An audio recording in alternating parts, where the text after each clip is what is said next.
Les prêtres, invention de l'Église ou volonté du Christ? Quand on parle des prêtres, on pense souvent à la messe. Mais au fond, c'est quoi un prêtre? Est-ce qu'il est juste là pour faire des rites? Non. Un prêtre, c'est quelqu'un qui a été choisi pour servir.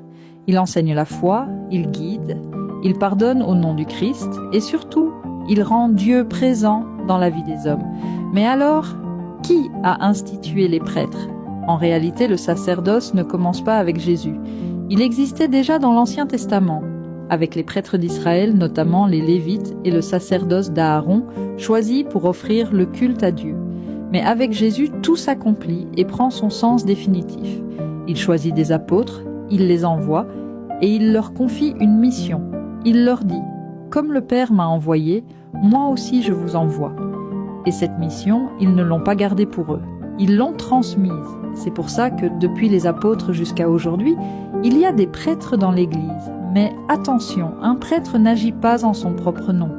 L'Église enseigne qu'il agit in persona Christi, c'est-à-dire en la personne du Christ. Autrement dit, à travers lui, c'est le Christ lui-même qui agit.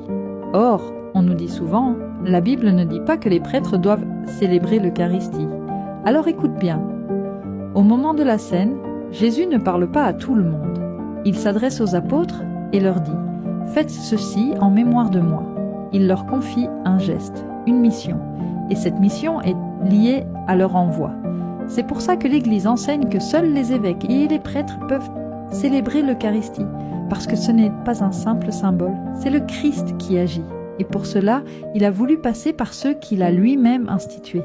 Alors non, le sacerdoce n'est pas une invention humaine, c'est un don du Christ à son Église.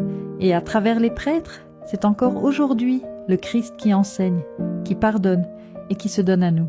Soyez bénis.